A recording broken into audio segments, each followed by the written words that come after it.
I'm Adam Camilleri and welcome to episode 12 of Gaming Against the Grain. This is a Warhammer 40k podcast which tries to make uncompetitive armies work. An overview of today's episode, we are joined by a very special guest. His name is Adam Trepesky, better known as Golden. Say hi, mate. G'day, Adam. Thanks for having me on, mate. No problems. So today we've got a bit of a discussion question between me and Golden, then we've got an overview of a tournament that Golden and I run together called Preferred Enemy. Past that, we're going to be discussing and having a look at the new Imperial Knights codex. We're going to have a bit of discussion around that. Golden has a beautiful and gorgeously painted Imperial Knights army. And then we're going to be going over a bit of a tip from me about competitive play. So first up is, I'm going to throw it over to Golden. He's got a question for us. Just to go back to the Imperial Knights codex discussion, I actually haven't played a proper game with my Imperial Knights yet, even though the army's been painted for about 6 months now. So I'm looking forward to getting them onto the tabletop and having a bit of a chat about that. Yeah. My question. Sorry, go ahead. No, yeah, you played a game that we've got up. You got a battle report even that we've got up on the channel versus Dan. I'm talking codex. Oh, you meant since the codex drops? Yeah, fair enough. All right. Yeah. Haven't had a chance yet, so or haven't taken to an event even. So it'll be good to get them out there and roll some dice with them. I'm sure they're a lot of fun. Absolutely. All right, what have you got for us? All right, I had a bit of a think, and it's been on my mind for a while now, actually, and it's got to do with 8th edition and how Games Workshop have rolled out their edition. It's been a huge success, no doubt about it. It's evident. But my question is based around influences, and just what I mean by influences from a marketing perspective is that brands all over the world now will use influencers, mainly on social media, and influencers can be people like bloggers or celebrities, or people with some sort of social trend that can sort of dictate to their followers what's cool, what's not, what's the right thing to do, that sort of stuff. Yeah. And Games Workshop has identified these key influences to help spruik their 8th edition format for the game, and it's worked wonders. It has absolutely worked wonders. So similar to, let's say, Kim Kardashian influencing, as a bad example, but influencing teenage girls around the world. Games Workshop has selected influencers to influence people who play 40k around the world, and it's a fantastic tactic, and it just validates the good work that Games Workshop do. But my question is, Adam, do you think that the influencer program by Games Workshop is breeding a healthy culture among tournament players, or is it having a little bit of an adverse effect that we haven't sort of realised yet? So, yes and no. I don't want to be a fence sitter on this one. No. It's not a black and white question. No, it's not. It's actually a really good question as well. So I'm going to go out there and say, by influencers, you're talking about guys like Frontline Gaming, Adepticon, Nova, the guys who they've got playtesting, spruiking. Yeah, not just in America, but people like Lawrence Baker. And similar. Yeah, the guys that they send codexes to early so they can get their product, out to their audience immediately, before people purchase. Who advocate the game. Yeah, and people who run tournament circuits, and have that kind of influence in the community. And yeah, it's quite clever on their part, because instantly by getting Frontline Gaming on board, they've automatically got their reach into anyone who plays ITC, which at the end of 7th edition was the majority of the competitive scene. Especially in other countries, like I'm in the US, absolutely. Like just about every single event in the US was ITC, so they're automatically, got their word in that pocket, in that margin, in that whatever you want to call it. So, is it a good thing for the scene? Is it a bad thing for the scene? I think ultimately the jury will be out on that, at least until 8th edition has become a well-rounded or a complete system. I think as long as they still have codexes unfinished. And truthfully, I've been saying quite a while that this game isn't going to really be solidified until the second chapter approved, when every codex is out, and then they do a full balance on every single codex, every single unit, every single everything. And then we'll be able to sit back and go, this is the real picture, this is the complete game. So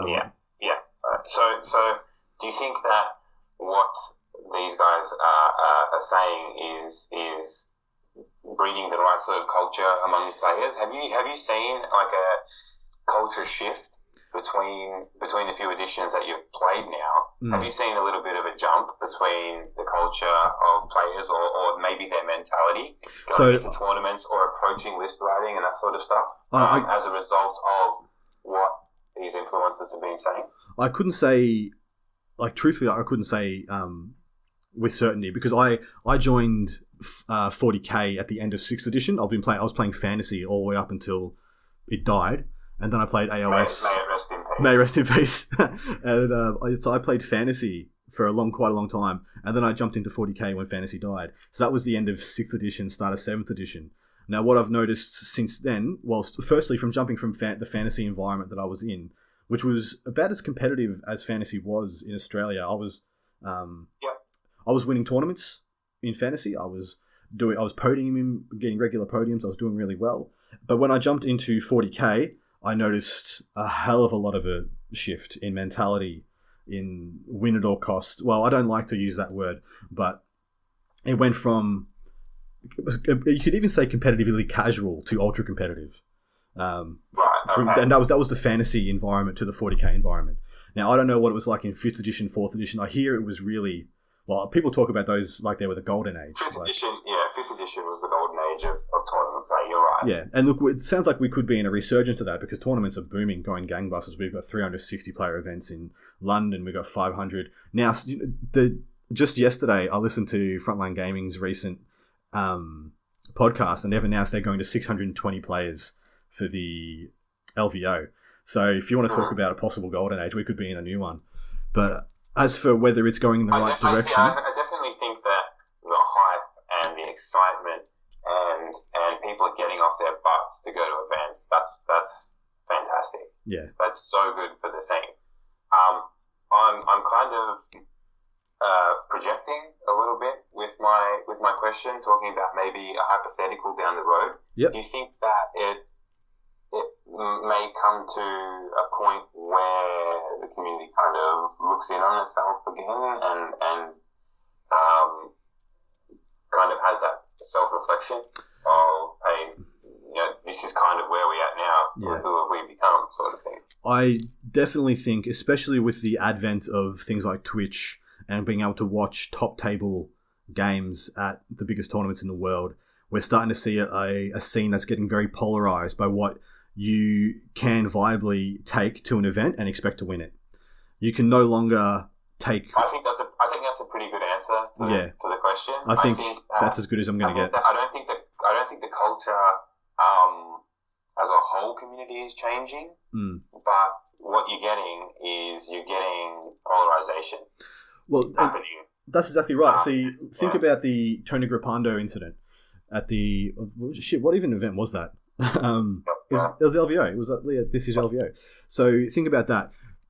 Two amazing things came out of that. One, we got to see what we as a community deemed to be an unacceptable piece of behaviour. And secondly, we got to view what we think is the optimum and epitome of sportsmanship in the same instance, in the same moment. Now, those two things are amazing. For the same. Do you think they represent equal halves of the community at the moment? No, probably not.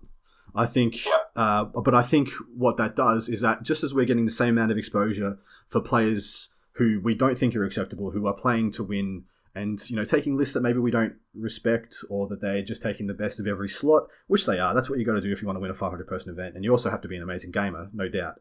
Yeah. But just as we're giving exposure to people who we don't think are doing the right things, and we don't necessarily believe that they're playing in the spirit of their game, we're giving exposure to people like Alex Fennell, who is like a fucking champion in every respect of the word. So I think it's a double-edged sword. I think we're kind of in a little bit of a special snowflake vacuum in Australia as well.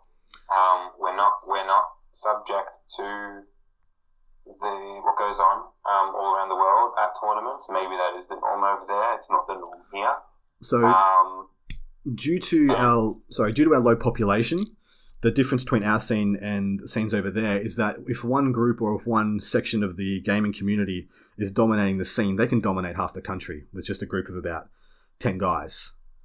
They could, It's been done. It's been done Absolutely, before. and I know it's been done. That's why I said it. So that's the difference between us and some place like the US. Like you'd be very unlikely, and in fact, there isn't. You see, there's different guys who are on top of the pile in the southern states than there are in the west and the Midwest and the Northwest and where they're in Northeast crap that they call their country, because it just gets really wonky. But over here, like, it's the same kind of group of people that tend to be podium, that tend to be on top of the pile, and that's because of the dint of a low population.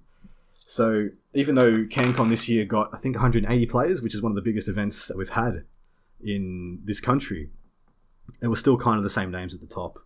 So as for what kind of a scene we're breeding, hopefully this new influx of players brings less polarization, brings more diversity, more different perspectives, because we seem to be in the same kind of rut.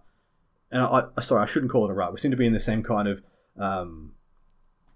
I don't know, paradigm. I don't know, is that a good word? Where the same kind of styles. You're going. With the same type of styles, the same type of play styles, aggressive, defensive, whatever, tends to win more games than not, and so we go with that.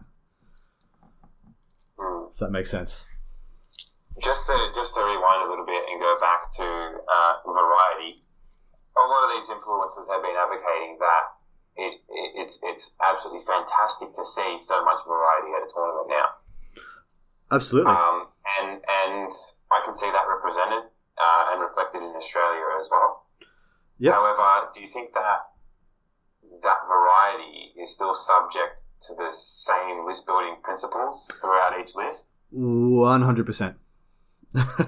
So really, it's variety with a new hat. It is, unfortunately. So you think about the things that were dominating at the start of this edition. Little world called soup. What's dominating now? It's the same little world called soup. You look at So I was having a chat with a mate last night, and we were talking about how it's the same. It's still Chaos Imperium Eldar. Chaos Imperium Eldar, Chaos Imperium Eldar.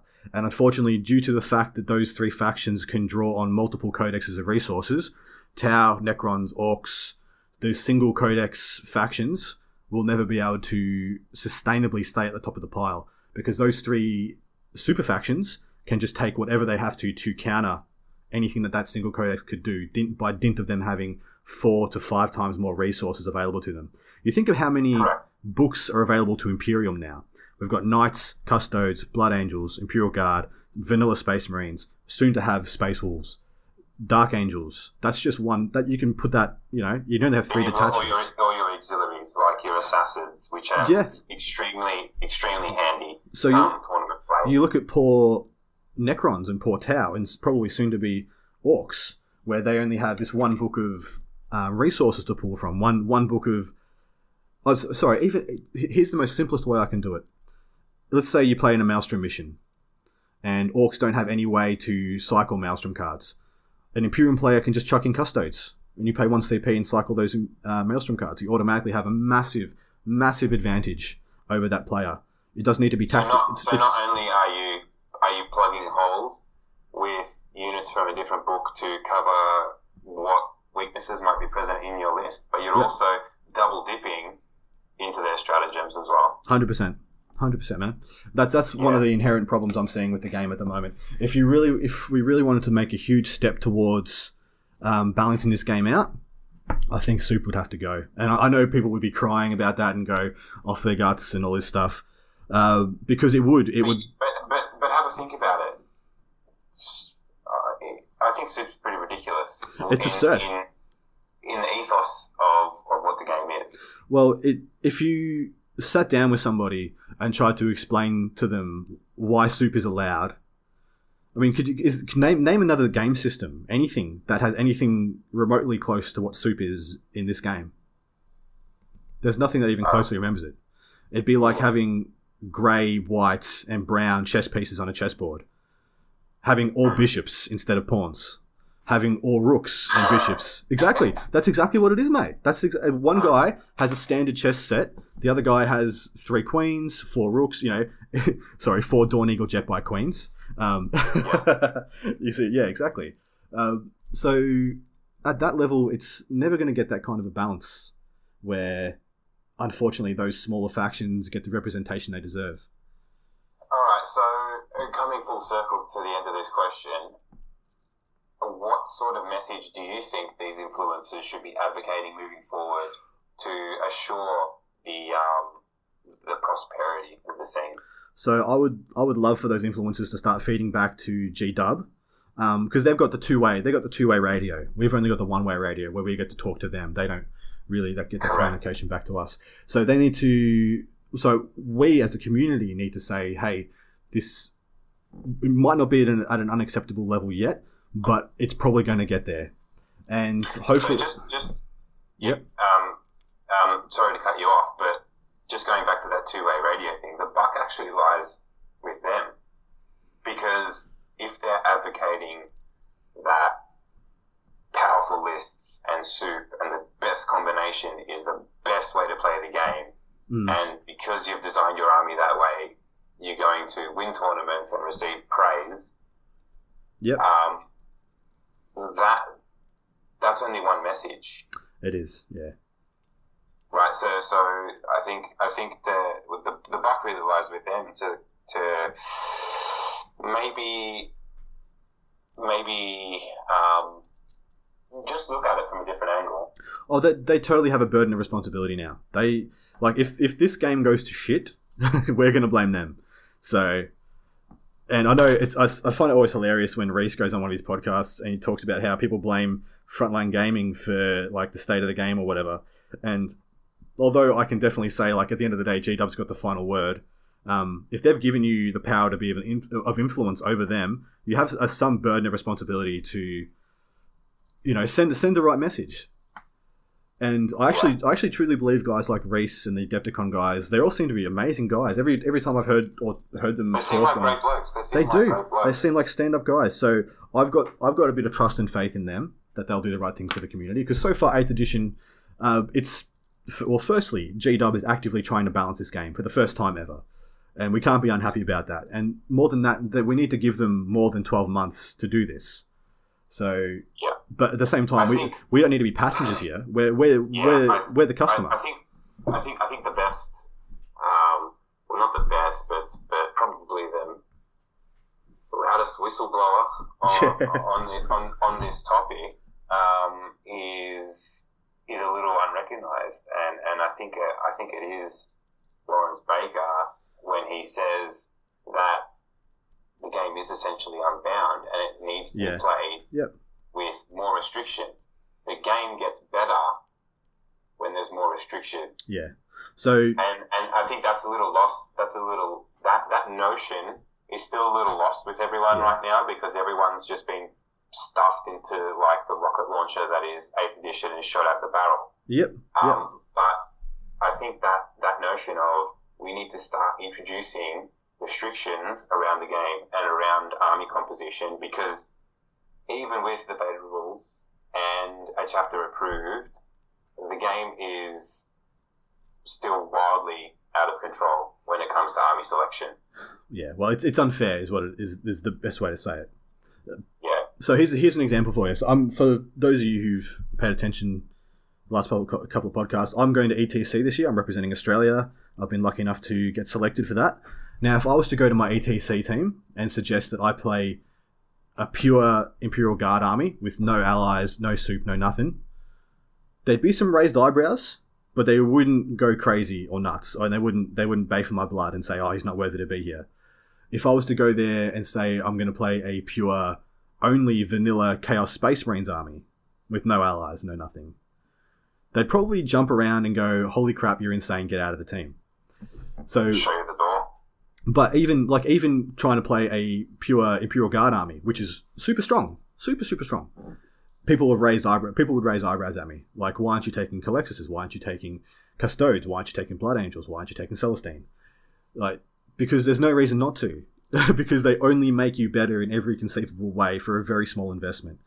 And so as long as those options exist, I think we're going to have issues. And as long as those options are only available to Chaos, Imperium, and Eldar, and to a lesser extent Tyranids. Well, what it is it's a pretty binary view on the game. Yeah. because essentially all you're doing is juggling numbers and working out the best formulas for your list. Well, really, instead of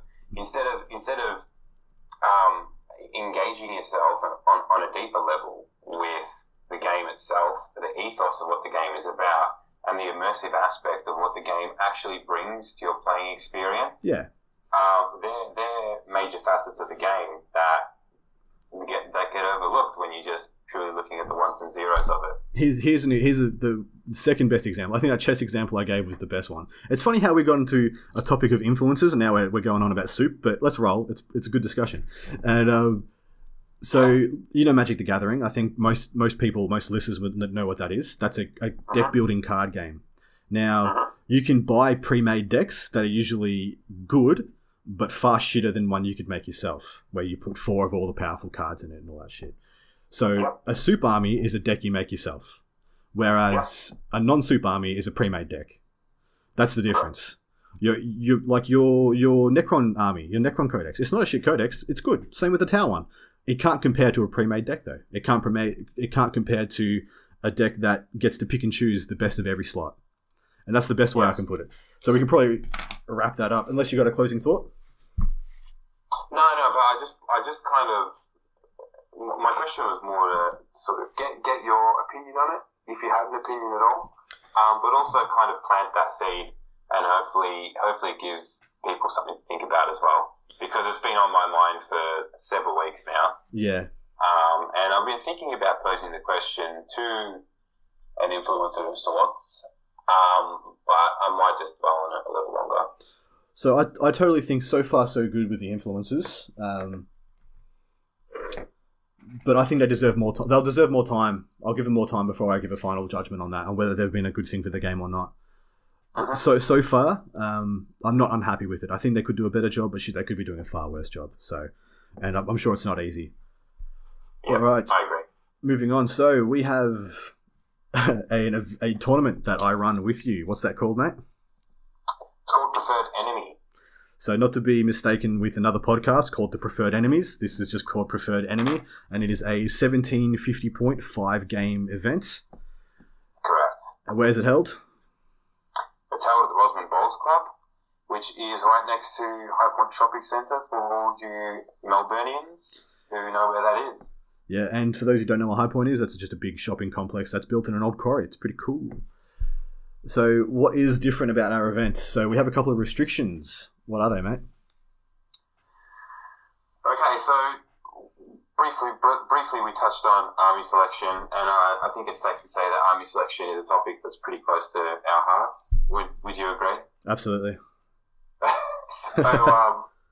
So naturally, there's always been a degree of army selection restrictions or army composition in Australia.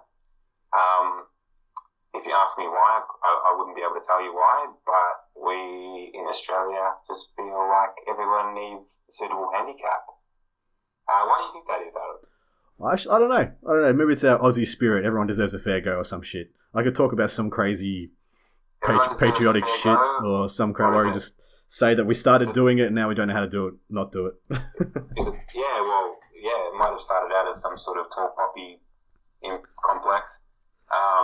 And now it's just second nature. Every event has some form of composition. Well, only till recent. Yeah. I was about to say there's been a bit of a divide in the Australian scene now. Now there's we're getting a big explosion of ITC events who are eschewing comp for an open format, and there's nothing wrong with that. As those who listen to me regularly, I'm all for variety. I think the more variety, the better. But in saying that, I think it's important that we keep some of the comp systems around because I think they're just good for the game. Hold on to our traditions. Yeah, hold on to our traditions.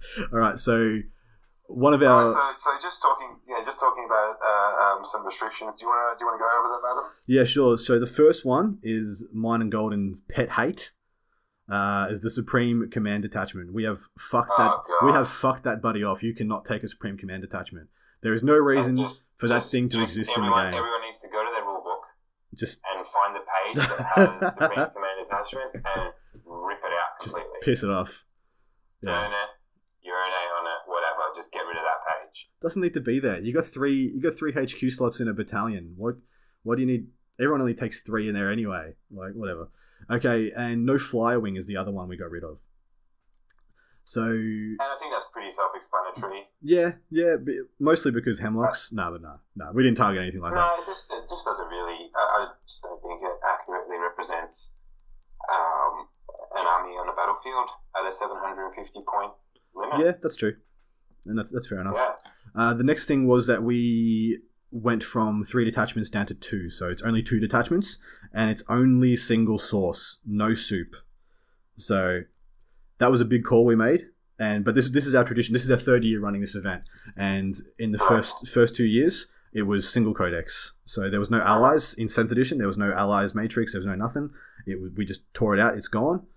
We want one gorgeous, beautiful 2 detachment army. That's exactly right. And I think what this is trying to encourage is people to think about what their army is about. Yeah, totally. Think about the composition of it. Think about what style of army you want to play. Think about where that army might sit within the ethos of the 40k universe. 100%. So I mean, it does. The only collateral damage, I think, to this format is not being able to ally demons to word bearers, because that's fucking sick. Yeah, 100%. Sometimes you just got to roll with the punches. And sorry to all you 3-word turd bearer players. You can't use demons this time around. There's seriously. But you know what? Maybe next year we'll look at changing that. Who knows? 100%. Yeah. But for now, yeah, single faction. I mean, you've only got 1750 points, so you should easily be able to represent a 1750 point army with one faction. Agreed. So, how are we scoring this event, Golden? Well, and we're also allowing Forge World on a request basis. Oh yeah, absolutely. We want to see Forge World armies. We've got a couple of Death Corps armies coming. I believe so. Gorgeous. Like which is really want, exciting. We want that stuff. We want the shackles to be off as far as modelling, painting, gorgeous armies goes. But we want some restrictions on you for your list building. Well, that's what we're trying to encourage. We're trying to encourage you to bring the coolest 40k army you can. Yeah. And Forge World just enables you to do that to a new level. Well, if you want to bring the best looking armies, half of them have Forge World units in it. Half the best units in the game are all Forge World. They look good. They play good. Yeah. And they also present players with new and exciting options. Yeah. Especially when you're working within that one faction as well. It allows you to flesh out that faction a little more. So 100%. Even though you're only pulling from the one codex, you still have more options made available to you. I think I was only going on last episode about how much Forge World adds to the Space Marines codex. Yeah. Yeah. I mean, Space Marines are still fairly garbage where they're sitting right now. So how many points in Ultramarines do you have? 10,000. 10,000 points of Ultramarines. 10,000. Slacker. We yes, should. And they won't be seeing the tabletop for a little while. I need a break. Well, you played them for about 2.5 years straight, didn't you? Yeah. I've been playing Ultramarines for about 3 editions now. Shit. In and out of playing with some Grey Knights as well. Mm.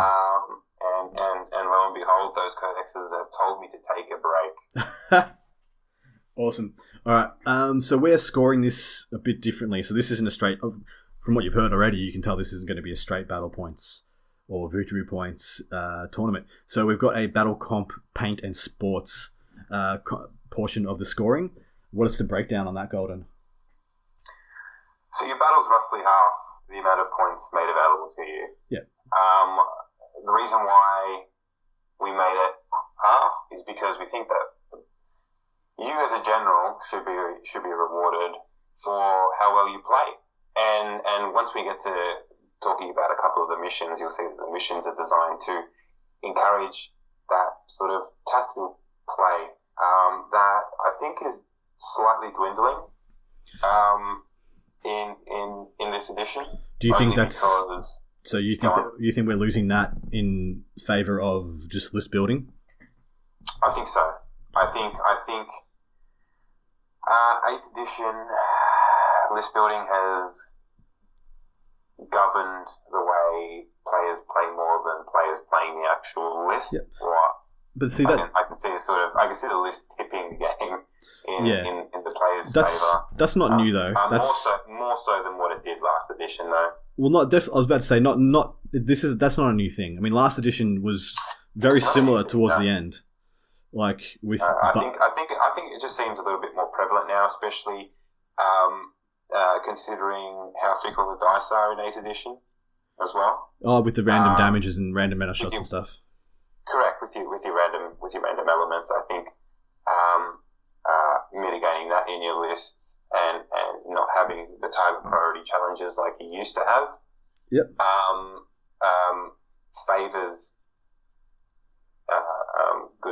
good lists a little more these days. But we still think that playing a good, healthy, tactical game is important, a preferred enemy, and that's why we're encouraging it. And it's roughly half the amount of points made available to you. Yep. We just touched on army composition before, and that's roughly a quarter. Nice. And how are we doing composition? All right, so composition. We're gonna lose some listeners right here. Well, no, not necessarily, because the people who don't know what composition is might find it intriguing. No, I meant all the ITC guys and all the super competitive guys are gonna be like, panel comp, bang, okay. F4 that shit. Well, see you later. That's all right. Nah, it's all good. So we do panel comp. So we are doing panel comp. We've always done panel comp, and the reason why we do panel comp is because we trust our panel judges to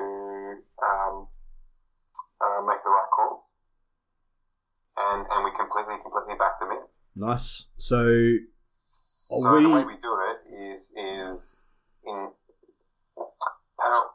Panel has always been contentious because, sometimes judges come from different states to accurately represent the scene across Australia, and that's how it's seen as being fair. Others,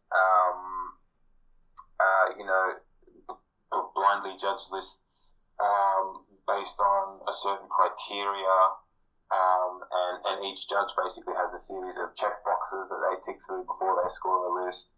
The way we do it, it actually throws back to a very old tournament called Judgment Day that used to be run out of the Western Suburbs Wargaming Association, where I started playing. Actually. Back in the old days, before the dark times, before the Empire. Exactly. Before the end times.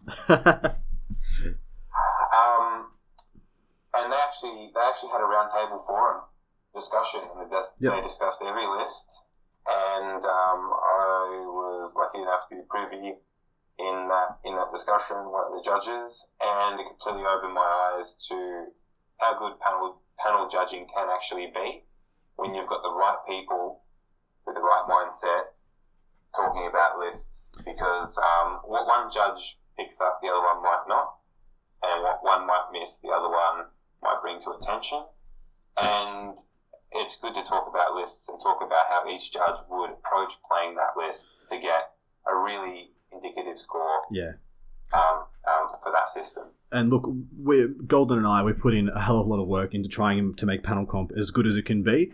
We've got a selection of judges that we feel represent the spectrum of gaming. So I'm pretty much there as the ultra competitive side of the spectrum. So I live, eat, sleep, shit 40k a lot of the time. And so I'm always in touch with the best lists, what's winning where, what's doing really well. And we've got guys who, won tournaments, 5 years ago, were at the top of the pile then. They've been through and they've seen the tournament meta change year after year after year. We've got guys who are just really into the hobby and just enjoy the hobby aspect. So they're not quite switched on to a lot of the plays. And that's good. We need that representation as well. We need every facet of it covered if we're going to accurately, give a list a score. And furthermore, it's a holistic approach. Yeah, and furthermore to that, so one of the fail-safes we put into this was to not just comp a list once. a lot of the times you'll see panel comp and they'll just see a list and it'll get 3 or 4 minutes of the panel's time, and then it'll get a number and then it's gone, and that's it. That's what it's stuck with. With our comp system, we comp you twice, sometimes even 3 times, where the first time we go through everyone's list, we judge it on face value in a vacuum as for what that list is, irrespective of what everyone else has brought. So let's say we get an awesome Black Templars list, and of course, and we judge it based on its merits, as good as it is by itself. And then the second time we go through it, because everything gets judged at least twice, sometimes 3 times. The second time we go through it, we adjust it up or down 1 or 2 points, depending on the meta of the event. So where it stands in respect to every other list that's come. So it's a 60-player event this year, which we've hard capped it at because for reasons we'll get to. And we'll comp those lists each individually based on its merits. And then we'll comp them again in how we think they would sit compared to the other 59 lists.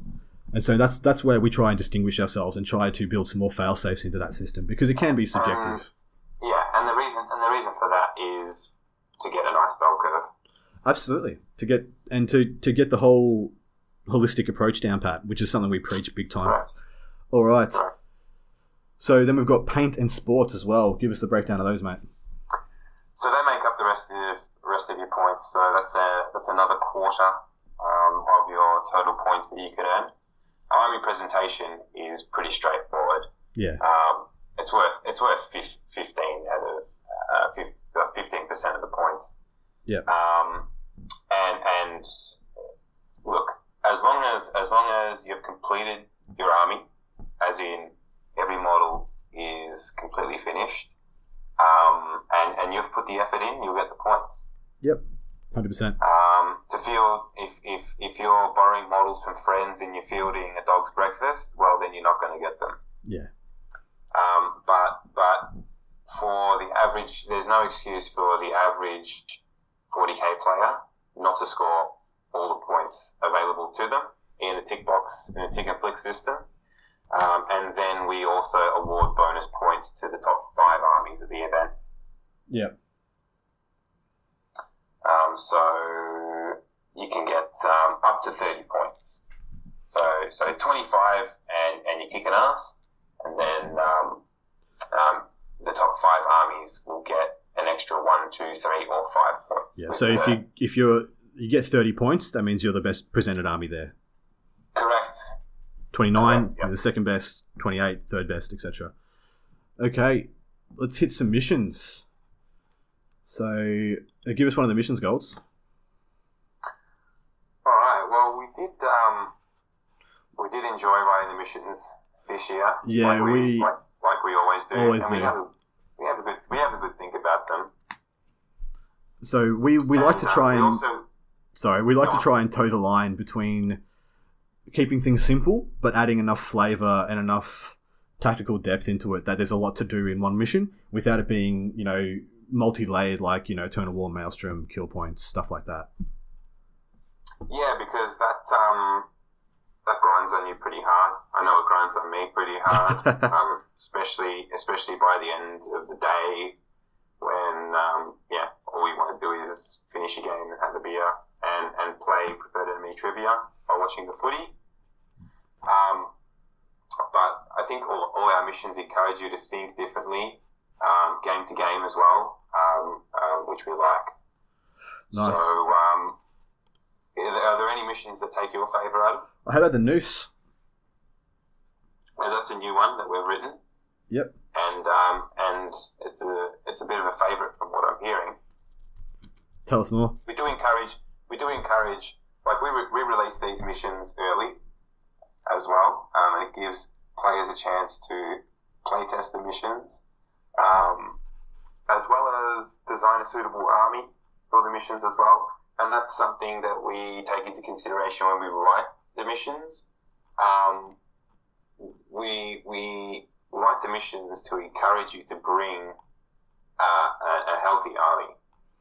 Yeah. And what I mean by healthy is a good spread of units, something that is modest, and allows you to get tactical advantage depending on how good of a general you are. All right. So the noose It's... is your basic long table frontline assault deployment. Yep. And the game lasts for just 6 turns. So there's a central objective in the middle. And this objective can only be scored from battle round 2 onwards and is worth 2 victory points for the player who controls it at the end of their player turn. The control zone for this center objective gets smaller and smaller and smaller as the game goes on, hence the title, The Noose. And another primary objective is also kill points. So while you're trying to hold the center objective and hold it from your opponent, you're also trying to kill their army and score victory points by killing enemy units. Yeah. So... And look, go on. Twofold. We didn't want the noose to be like a relic mission where it's just, did you hold it? You lost. We want it to be progressive, so there's more interplay throughout the game. But firstly, we wanted the noose to be relevant in a kill points game. So it's a kill points mission with one center objective that'll hopefully create some good interaction between you and your opponent. So that, firstly, during round battle 2... And that's a good point, like interaction. Yeah, interaction. These missions are designed to create healthy and engaging play with your opponent, because that's where the most joy in this game is found. When you and your opponent are having interactions and are both immersed in the game, that's when the game's the most special, I think. Yeah. So rather than you just rolling dice and your opponent packing away his models with a sour absolutely, space. Absolutely. Did you ever play against the 4 Storm Ravens? Fuck. They got to play the game. I played enough against the Leaf Blower car park in guard, 5th edition. Yeah, same thing. 5th edition. Yeah. So during battle round 2, the noose objective has a control zone of 7 inches. So you score it when you're within 7 inches of it, not 3. And then turn 3, it's 6 inches, turn 4, 5 inches, turn 5, 4 inches. And last turn of the game, it's just a regular 3-inch objective. So in that way, you kill each other off the objective without having to be right next to each other like you would at turn 6. Because at turn 6, you're going to be right on top of each other for who controls it. On top of that, we tried to do something really unique this year, and we added a stratagem to each mission. So each mission comes with its own unique stratagem. And this one is called Executioner. So 2 command points, select an enemy unit at the start of your player turn. That unit is worth 2 victory points instead of 1. So when your opponent, so let's say your opponent holds that middle objective on you with, say, a unit of Nurglings, but they're obsec and you're not. You've got maybe some Devastators or some Assault Marines on it, something that's not a troop's choice. And so you, make that Nurgling unit worth 2 VP, you kill it off, and then you score the noose and that 2 VP in your turn. So you just scored 4 points for that. And so you can really swing back and forth in this game and just keep it really exciting. And plus, that's a way, for let's say you're playing against a really aggressive army and your army's quite defensive, quite passive, that stratagem is a way for you to recoup the points that the noose is awarding your opponent. Yep. And staying in the game, man. And I think the other reasons of including a special stratagem for each mission is to encourage players to think a little bit differently as well. What will they be spending their command points on? Are they going to be spending command points from their codex in order to play a stratagem that might work out in the game for them, or do they want to be a little more tactical about how they're playing the mission, and perhaps they want to play the mission special stratagem? Yeah. So it's really down to them, and what it does is it provides the player with a little bit more choice and a little bit more tactical flexibility. I agree, mate. All right, so that's that one covered. Which one? Pick one. Do you like? I picked the noose. Well, I'm a bit of a sucker for volatile cargo. Yeah. Which is the first mission, and was an adaptation of a mission from the very first Preferred Enemy. It is, yeah. Which is something I semi-stole from War Machine. So... Yeah, well, essentially there's volatile cargo on the board, and they're your primary objectives. 3 objectives are placed along the middle of no man's land. So you're setting up in a Vanguard strike deployment here. So that's commoners. Your objectives are going straight down the guts of the board on the diagonal, with the first being placed in the center of the board, and then each other 16 inches on either side. So every table should look the same when it comes to that. Yep. At the end of your player turn 2, each objective is worth 3 victory points. At the end of your turn 4, each objective is worth 3 victory points. And at the end of turn 6, each objective is worth 3 victory points. So you only score them on an even game turn. However, at the beginning of your player turn 3, you randomly select one of the remaining objectives, and that selected objective immediately detonates, dealing D3 mortal wounds to any units within 6. It's removed and no longer grants any victory points. So essentially what you're doing is you're aiming to capture 3 objectives at the start of the game, and by the end of turn 3, it's down to 1 objective, and you and your opponent really have to fight for that last objective. So it should be a lot of fun. So it's a big mad scramble to be holding them at the end of turn 3, and then a mad scramble at the end of turn 4 and turn 6. But what is the stratagem for this one? It's called Bombard Cargo, but it's worth a big 3 command points. So during your turn 3, instead of randomly determining which objective detonates, you can detonate an objective of your choice. I love that one. That's so cool. Big play, big amount of command points. Yeah. Well, but think about this. I mean. Like, if you really want to hold back on using, Veterans of the Long War and a command reroll, in order to spend an extra one and play Bombard Cargo in order to give you the tactical advantage in the game, then do it. We encourage you to do it. Yep. I think it's risk reward. I love it. So that gives you a little bit of an idea onto our mentality behind the mission design. So it should be a lot of fun. The missions are always a lot of fun. I prefer it to be, and we've had some great feedback on the mission so far this year too. So really looking forward to seeing how the games pan out over the weekend. Nice. All right. Moving on. So what is special or unique about our event, man? It's one of a kind, isn't it? Of course it is. And of course we'd say that. But that is actually something we kind of strive to do. That was basically the precedent going into this whole thing. I remember posing you the question, Adam, after we had a little bit of a brainstorming session. I said, would you like to be a part of it? And you said, I'm in 100%. That's it, man. All in. Pushed all your chips in. That's and now we're in our 3rd year, and we're bigger and better than ever. Absolutely. So, well, it's just the same. Thanks to everyone out there who likes playing in our event too, because we can't do it without them and their support too. But our event has seen some massive growth in only 3 years. I think the first year we had a total of 26 or 27 players. Yep. And that was in the arse end of 7th edition, wasn't it? Yeah, so second last year, 7th, and then our second one was the actual first 8th edition tournament in Australia. Correct, and by then, if we're speaking ITC terms, we're a GT, and I think we hit 52 or 53 players. Yep. I think it was 53. Yep, we dropped under, so this year we've actually made it to major status on ITC. Okay. So we've topped it to 60 players. And also, every year, me and Golden always kind of shit ourselves when it comes time to put up tickets. And then, for the last 2 years, we've just been absolutely stunned with the support of the community. Because how long did it take us to sell out? Shit. This year, it was like, I don't know what I can compare it to.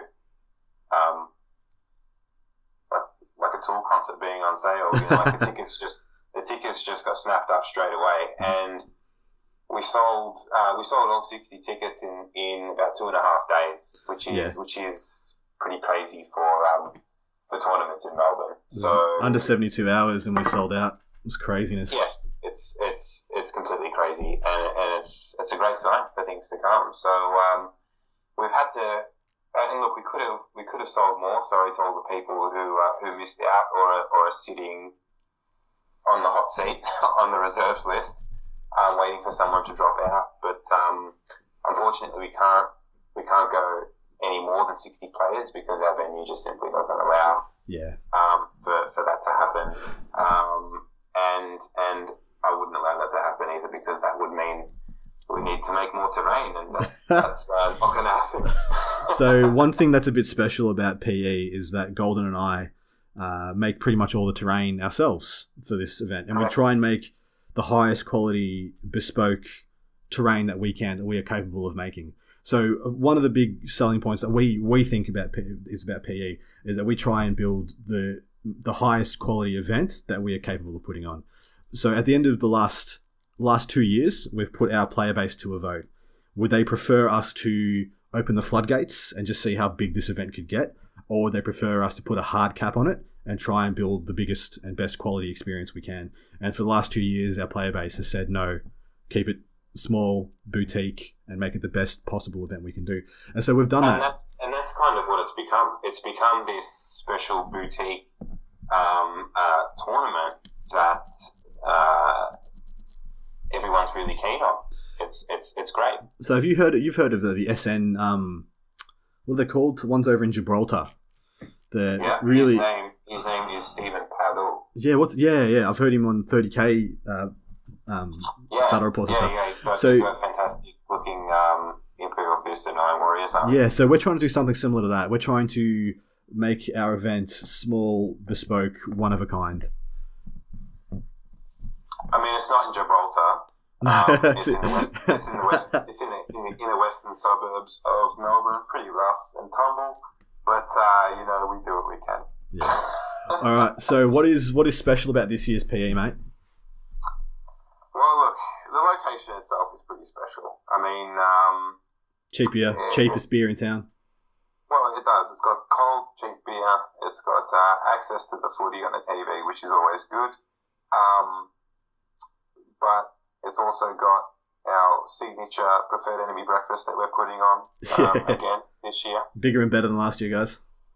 And we always try and make things better and better. So this year, I've reached out to a couple of members in the community. One of them being Ben Asbesta, who was around all the water coolers back in the days of 5th edition playing tournaments.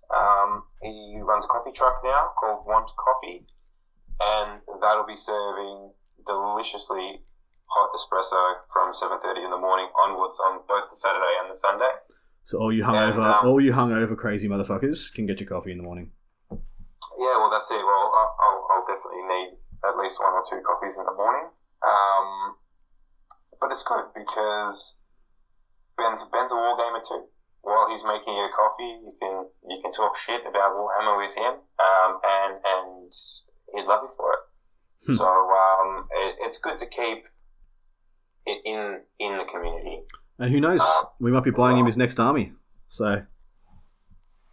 Sorry, we're what? We're probably buying him his next army. Yeah, well, that's right. He's got a Thunderhawk to paint. No armies for him. No armies. All right, so until he finishes his Thunderhawk. I hear we've got FPOS this year for the first time. Yeah, the venue has welcomed the 21st century and has an FPOS machine, which is great for all you beer drinking mofos out there. So that's a really big positive. We do, however, recommend that you bring some cash along with you because cash is king, and there'll be a few things on sale in terms of food and drink and that sort of stuff to sustain you throughout the day. So it's important to bring cash as well. Don't forget that. Nice. Have we got anything we can tell them about the tables we're building for them this year? So, like Adam said, most of them are all handmade by us. I think there's a nice degree of imagination and innocence that comes on playing on a handmade table. It means that every table is completely different. But it also allows for that table to be unique within itself. So each table has some sort of theme going through it, whether it's a junkyard table that's being blown up, or if it's a craggy alien swamp, or an industrial spaceship somewhere. Lots of thought and consideration, and as well as time and effort have been put into each table and its design. So I think players will just be absolutely rapt about playing on the tables that we have this year. And Warhammer just gets better when there's an amazing table to play on. Absolutely agreed. Okay. The experience just gets multiplied. It's fantastic. So it should be great. It should be great. All right. Well, let's wrap that up there. I think we've waffled on that for long enough. We will take a short. We'll take a short break and we'll get back to this. It's going to be a great event. Oh, it's going to be phenomenal. It always is every year. We always shit ourselves for like the week beforehand, but as soon as it starts, we just sit back with smiles on our faces. It's amazing. Correct. All right, we'll be back in. It's awesome to see everyone have fun. Be back in a minute, guys. And we're back. So now we're going to do a bit of a look over the Imperial Knights codex, which is something that I know is close to Golden's heart. But I'm first, excited. Yeah, like Big Kev. You're Big Kev excited. First and foremost, Golden has an absolutely gorgeous knight army, and he has a bit of an Instagram whore, bit of an Instagram model with his models. So Thanks, Adam. no problems. Jump onto Instagram right now, guys. If you're listening to this, jump on Instagram and search for Full Circle Hobby. So at Full Circle Hobby, and you'll see Adam Trapesky, the name come up, and that's Golden's Instagram. And to go down there and have a look at some of his knights, they are mind blowing. He's done a bunch of extra conversion stuff. He's gotten rid of the oval bases. He's put them on big circles, which I think another one of our mates made for you. Did Mitch make those for you? Yeah, he made them on the lathe at work. Mad. It's pretty nice of him. So yeah, thank you for the kind words. No, they're beautiful. So pause this right now, guys. Go jump on Instagram and go to Full Circle Hobby and have a gaze. Just bask in the glory. And if this Knights Codex has done anything, it's made me want to buy some more Knights. Yeah, I'm just looking at the Warlord you got there still. Like, good God. Yeah, that was amazing. Job. Yeah. So you're going. There might be a bit of a Warlord surprise in a couple of weeks, actually. What? Yeah, we'll wait and see. Yeah. We'll wait and see. No further information. You got your Gilliman up there with his Brienne of Tarth face on. That's him. All right. Go and have a look at those Knights, guys. Enjoy. Leave some comments in the YouTube. Leave some comments in the YouTubes for us. Tell us what you think of them. So, jumping over to the Knights Codex, we're going to start just ad hoc talking about this Codex, guys, as we go through it. We're going to start at the first unit selection, which is the Armiger Helverin. What are your thoughts, Golden? I think it's sick. Plain and simple. Yeah? Why? Tell us why. To be honest, I actually like the model. I like the model more than the Armiger Warblade. Yep. There's something about it having guns for arms, and that's just ridiculously cool. And to top it off, the guns are amazing. Really good. So for those of you unaware, I'm sure there's not many people out there who are unaware, but this Armiger Helverin is the baby knight. It's got a stat line of weapon skill and bliss skill 3. It's actually moving 14, so it's fucking fast. Strength 6, toughness 7, 12 wounds, 4 attacks, leadership 8, and a 3+ save.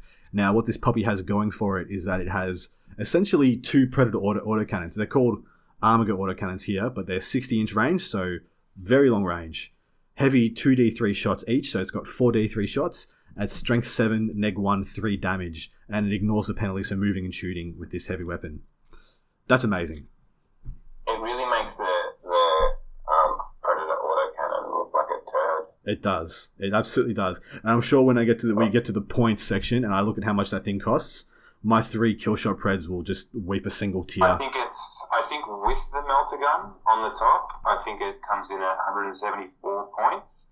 Yep. So I recently read a list with them. I think just by themselves with the heavy stubber is just over 160 points or something. Good God. So I pay 100 and around 150 points for my one of my kill shot preds. So for 10 more points, you'd get double the autocannons. That's ridiculous. Well, I think it's akin to a Contemptor Dreadnought, really, stats wise. I mean, it comes with a 5+ invulnerable save. That's actually true. Contemptor has 10 wounds, doesn't it? This one has 12. Yep. Contemptor hits on 2s. This hits on 3s. However, you're ignoring it. Yeah. Yeah, you're ignoring it anyway. You're ignoring, you're moving and shooting. And in all honesty, it's cheaper points wise, and I think it's a little bit better. Yes, I agree. Now, what looks better, Contemptor or the Helverin? Depends which Contemptor. Oh, it's apples and oranges, I think.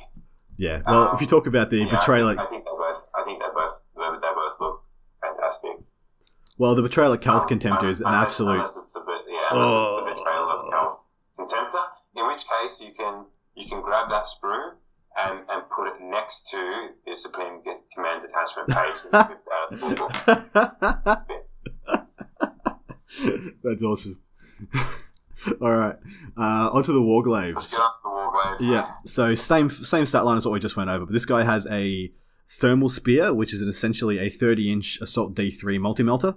So melter rule at 15 inches. It's got the double tap, so that's actually pretty good. 30-inch and Assault, so you can move your 14 inches and advance and still hit on 4s with this thing. That's legit. And then it's got its Reaper Chain Cleaver. Now, this used to be only a single profile. It used to be like a single Dreadnought close combat weapon. But now they've given it a sweep profile, which is something I hope and pray they give Dreadnoughts. And so the first profile is Strength ×2, so that'll be Strength 12, -3 damage with its 4 attacks. And then it's got its sweep profile, which is Strength User at 6, -2, 1 damage. And it's got 2 hits rolls instead of 1. So it'll have 8 attacks at Strength 6, -2, 1 damage. So that's legit. That's cool. I think it's like a baby stomp. It is a baby stomp, but it's a bit of fun. I see this as really fun for speedy little annoying like units, because you're going to have probably big ass knights on the board. So the people are going to have to be weighing up whether to shoot these guys or the big guys. Now, what's good about these guys is you can put them into people's faces enough that they have to waste some shots at them, which means you're taking fire away from your big boys. Because with that Thermal Spear, they're good at killing the shit that's good at killing the big guys. So, well, here's where I think they're kind of comparable to the Helverin in terms of what they can do for your list. Yep. I mean, the Warglaives really apply that pressure, like you said, up the board, whereas the Helverins, with their range, they've got that 60 inches where they can sit back and shoot you from your neighbour's house, pretty much. Yeah. But they don't offer you that upfield support, and they don't take the heat off those big knights. Yeah, that's 100% true. Apart from that, they've got exactly the same rules as the rest. 5+ invulnerable save. They blow up, and they can be taken in squadrons. So, jumping down. Next one, we have the Knight Preceptor. So this guy has a basic Knight profile. So that's movement 12, weapon skill 3+, strength and toughness 8, 24 wounds, 4 attacks, leadership 9, 3+ save. What this guy has different about him is there's 2 things different about this guy. Firstly, one of his weapons is a unique weapon that's only available to him, and that's a Las Impulsor. And it's got 2 modes of fire. The first one being 36-inch range, heavy 2d6, strength 6, -2, d3 damage. The second one being called high intensity, 18 inches, heavy d6 shots, strength 12, -4, d6. What do you think of that, Golds? It's pretty intense. Yeah, that's... What do you really think? Look, it suffers the same downfall as other similar heavy weapons in the game. It's just too random. It's got 2 random aspects to it. It's heavy D6 shots, so you could either roll a 6 and roll really hot, or roll a 1. Yeah. And it's doing D6 damage. It's just it's a little bit too variable for my liking. It's either got 2d6 shots and then d3 damage, or d6 shots and d6 damage. For my mind, if you were to have a look at this and then compare it to a rapid fire battle cannon, which has a stat line that's pretty much exactly in the middle of these 2 profiles, so it's strength 8, -2, d3 damage, but 2d6 shots all the time, and far, far, far better range. So this one, best range is 36 inches, and that's for the weaker profile. So the better profile is 18 inches. So for a knight that wants to be shooting every turn, I don't think this guy's the one. But, I agree with you there. But past that... I mean, it's nice to have another option, but... Well, for you and what you said about how you love the Halverins, this guy's the guy you take with your Halverins, because he has one more special rule that differentiates himself. It's got a special rule called Mentor, and which is, this guy gives out a 6-inch aura, which allows Armiger class units within 6 inches to reroll ones to hit. So you park that next to your Halverins in the back line, and they're hitting on 3s, rerolling 1s. Which is good. It's good. The only problem is with a 36-inch range from this guy, you're not going to get much mileage out of him if he's sitting back, babysitting 60-inch range shots.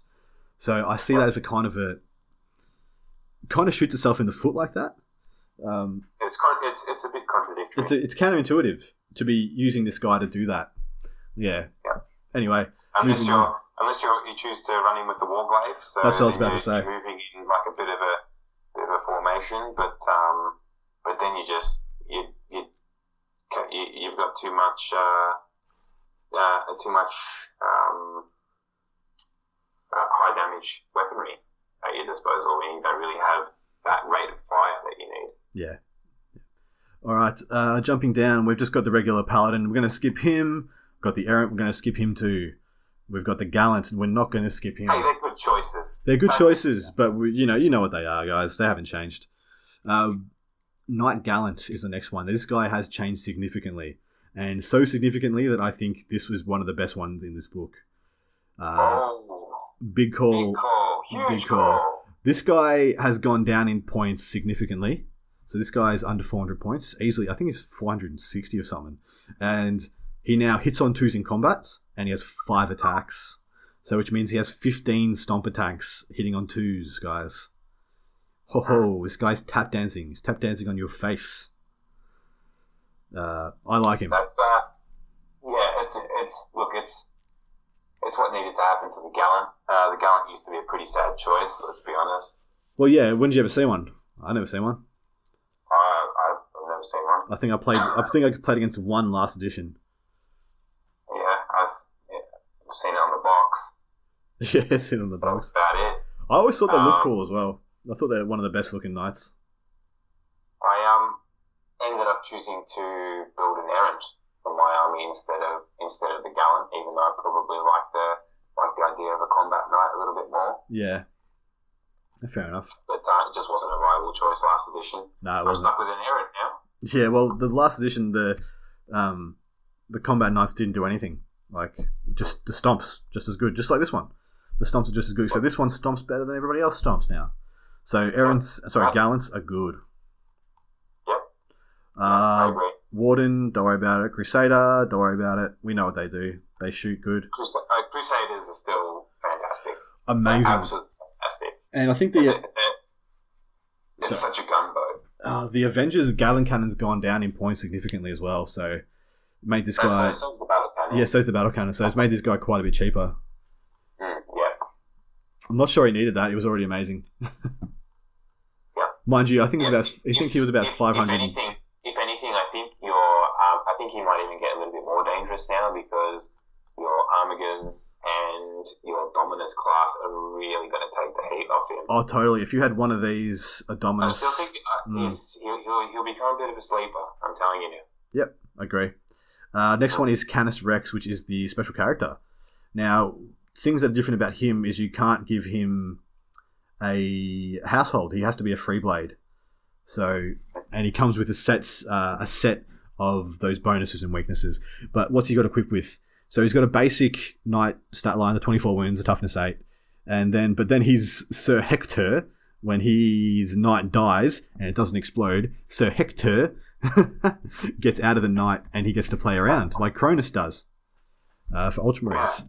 Now he has the same loadout as one of the special ones I said before. What's his name?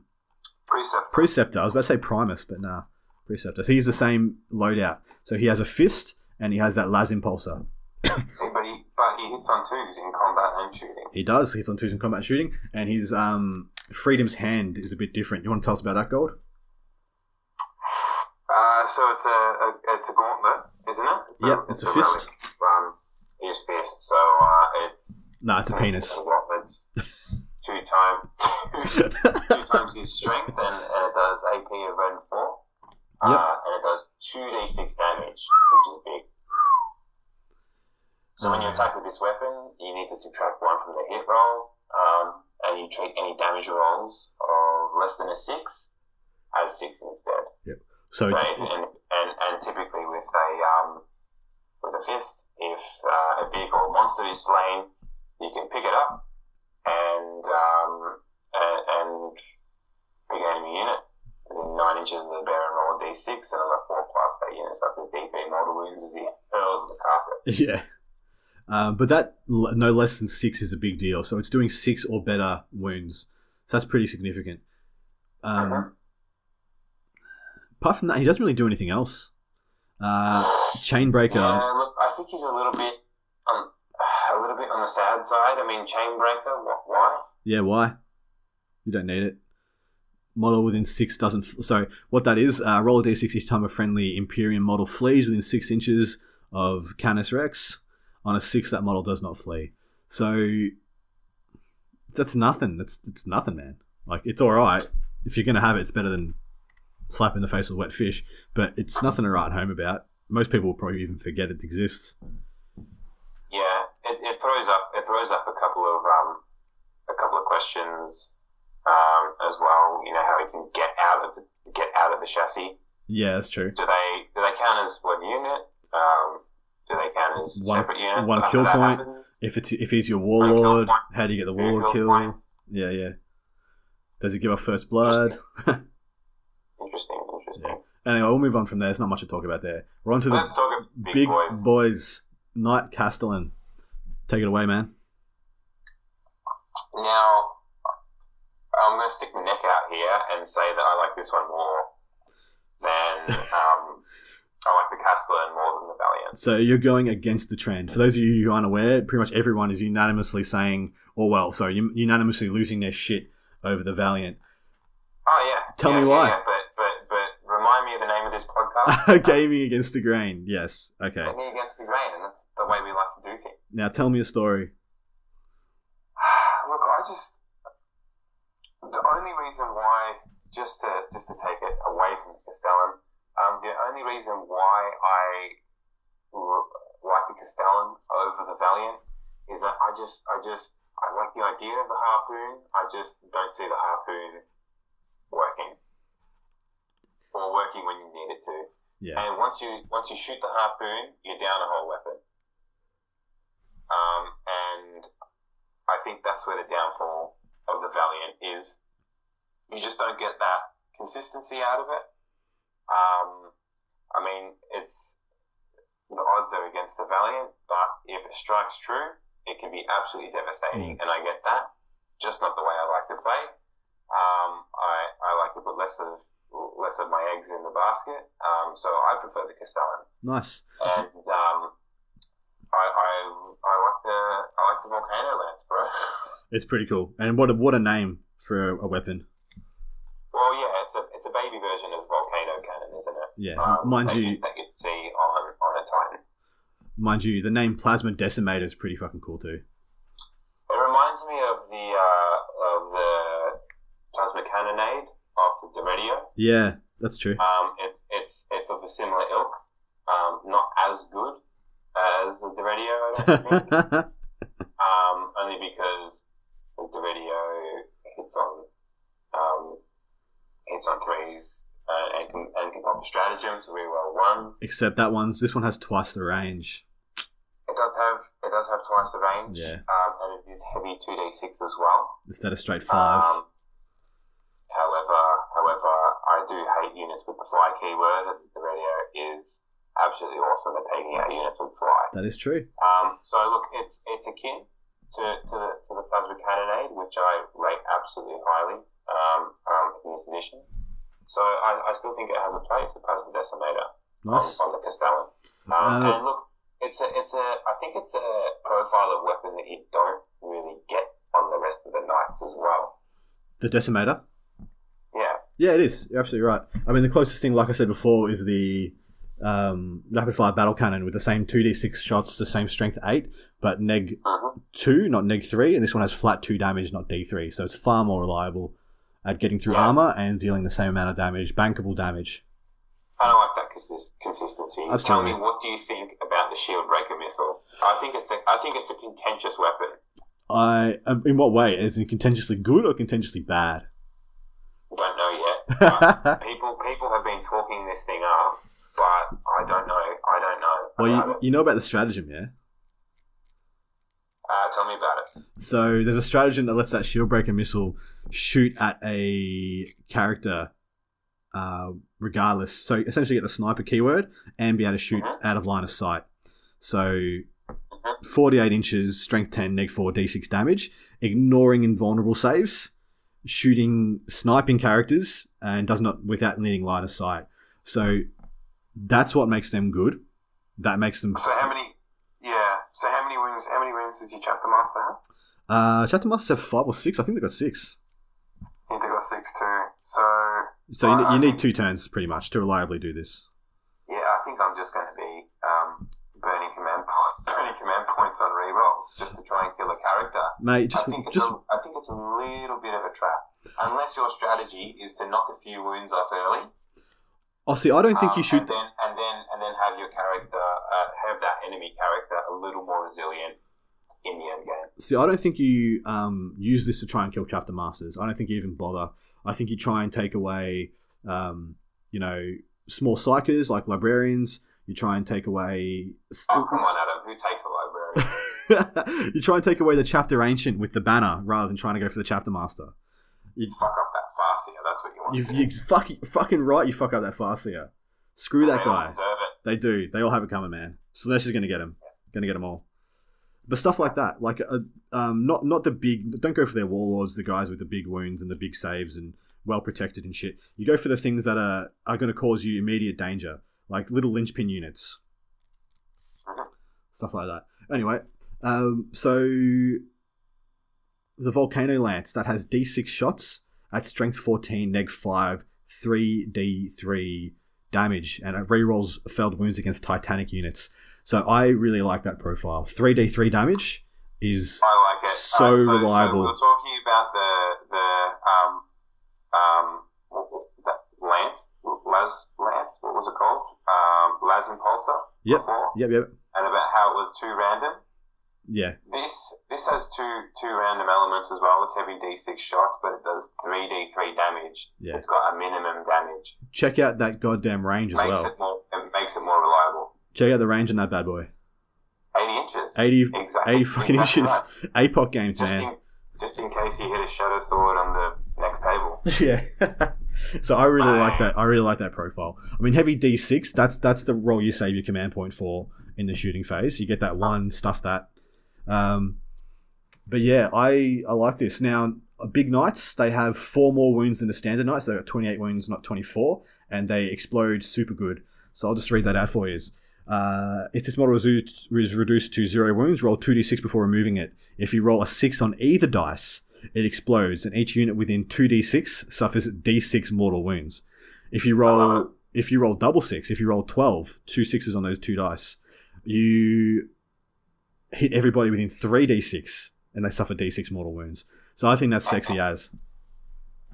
Yeah. Now there's a trick with AdMech where if you take a Questor Mechanicus or a knight in your AdMech army, they get the auto explode stratagem where you can make them automatically explode.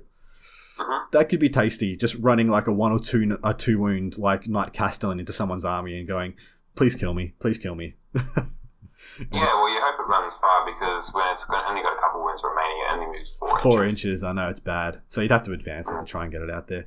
All right. But I like the idea. Yeah, it's a little gimmick. It's a bit of fun.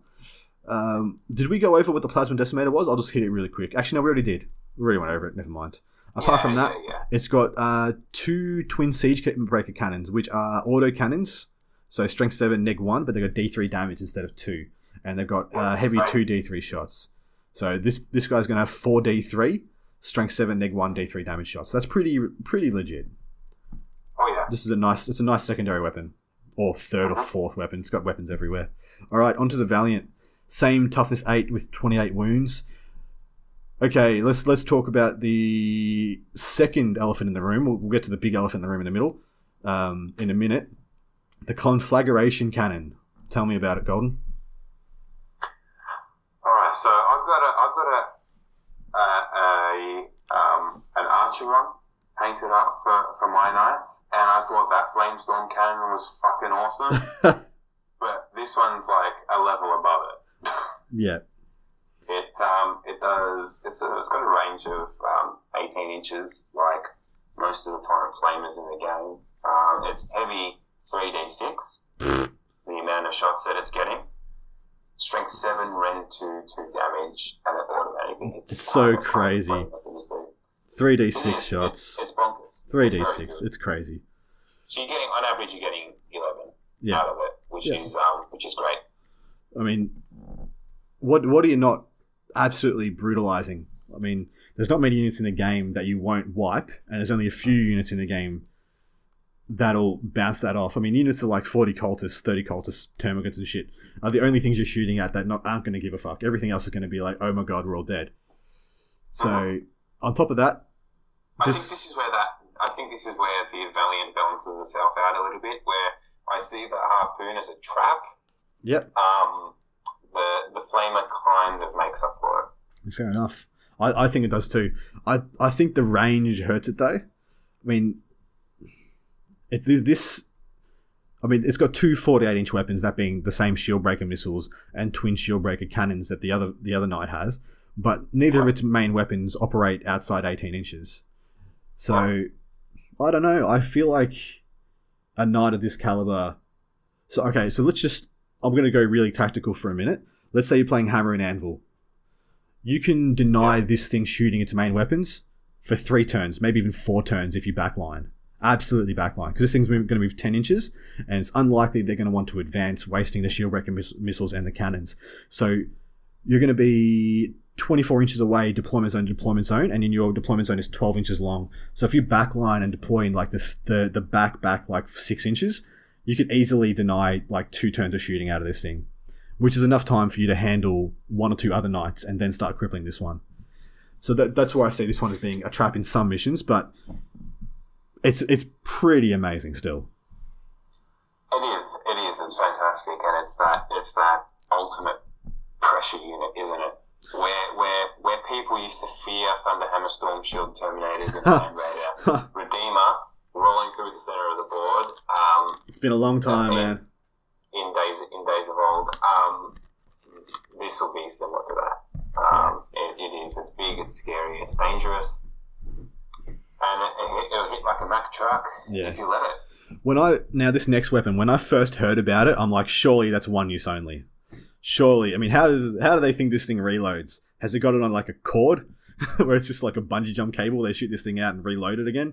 They got a couple of servitors with a crank, just kind of winding it back up. This is the harpoon. It has a profile of 12 inches, heavy 1, strength 16, -6, 10 damage. Special rules being you can reroll failed hit rolls when targeting vehicle or monster, which is the only fucking things you're going to shoot this guy at.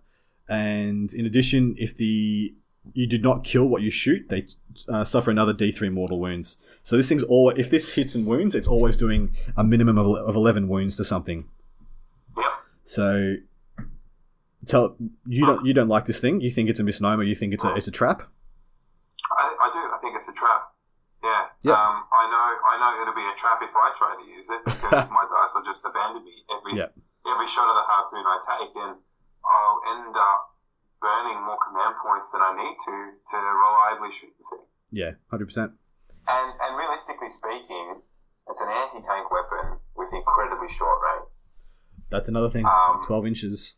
How many good weapons do knights already have? If you're playing all knights, how many good weapons do knights already have that can't do the job on tanks anyway? From better range. Yeah. That's my thinking as well. I'm thinking for how many turns it takes you.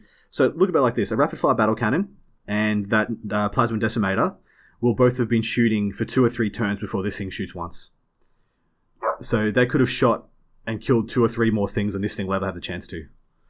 Well, if you have a look at the volcano lance, for example, it's heavy D6 shots to begin with, not a single shot. So you're always getting the same amount of shots as this, or better. Correct. And the max damage on it is 9 damage from a single shot. Only 1 less than what the harpoon does. Exactly right. So I'd rather the reliability of the volcano lance. Even though the harpoon is just ridiculously cool. It's fucking cool as shit, man. I think it's just a little bit of a trap. That's all. I just think people. I think people might realise that. You can outdeploy it, like you said before, especially in like with some of the trends that we're seeing now, with how shooty some armies are becoming at a distance. If that knight player loses that first turn, it could just be absolutely crippled. So if I was playing against, let's say I was playing against an army with 3 knights in it, one of them being a Valiant and the other 2 are Crusaders, and let's say I play my Terracon list, which has killshot prayers and las cannons and all sorts of crazy anti-tank stuff. All I'm going to try and do to that Valiant is knock it down a bracket. Every time it gets knocked down a bracket, I get another turn of not having to give a fuck about it. You don't have to kill it to buy yourself time. You know, all you need to do, you just need to do, what is it? You need to get down to 14. So you need to do half damage to it. As soon as it's done half health, you don't need to even look at it again for another turn. You can just ignore it. In just about all deployments where you've thought about it a bit. And then you can put every one of your other shots into killing probably a Crusader if they've got it.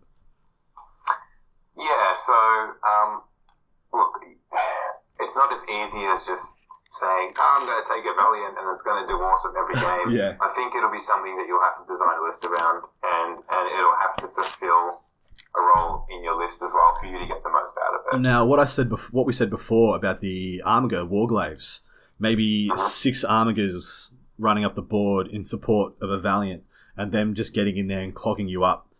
And you're sitting there having to get rid of all these Armigers, or else they're going to tie you up, and the Valiant's going to come and stomp you, or you're going to have to waste all your shots into the Armigers, and the Valiant's are going to come and stomp you.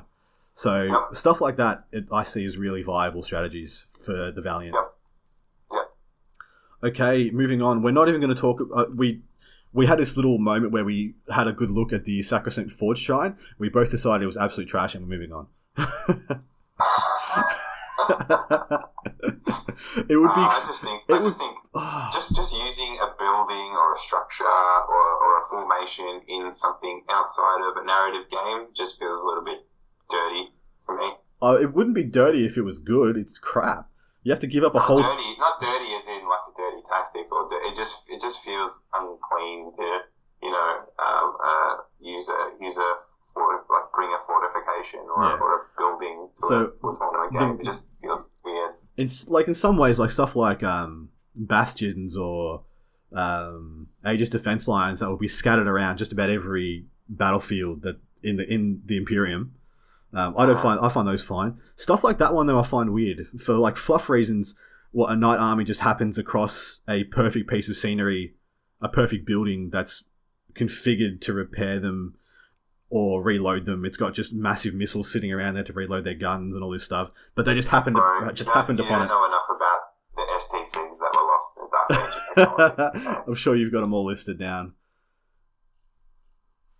Damn. Alright, what's next, mate? Okay, so we've got just the basic stuff, the basic knight rules. So you got the nice household traditions. So that gives you your chapter tactic, or they got the free blades. They've got knight lances, which is how you take them in a battle-forged army, saying that you got to take the super heavy detachments. But this one specifies that you have to have Questor knights or Dominus knights. You can't have Armiger knights to fill out a super heavy detachment in a battle-forged army. Oh, sorry. No, you have to do that in order to get command points out of that super heavy detachment. So, and to be battle forged. So that's interesting. One thing that they do not have that I can see is OBSEC. No OBSEC for knights. Which kind of makes sense. I think. Huh? You think they do? Yeah. No. I think they shouldn't. Yeah, I don't think it makes sense. They're stopping to what they're stopping by for. They're gonna they're gonna jump out of their impregnable knight to go and get this little piece of data. Don't think so. Unless it's your mate Hector. Hector's going to get out of his thing. No, it's not. I won't do that. I won't do the accents. We're trying to win more listeners, not lose them. All right. Let's talk about some households. Yeah, let's do it. Okay, so we got Knight Terran, which is actually pretty good. So this tradition says when determining the distance that a unit in this household advances or charges, roll an additional d6 and discard the lowest result. So you're rolling 2d6, discarding the lowest for your advance, rolling 3d6, discarding the lowest for your charges.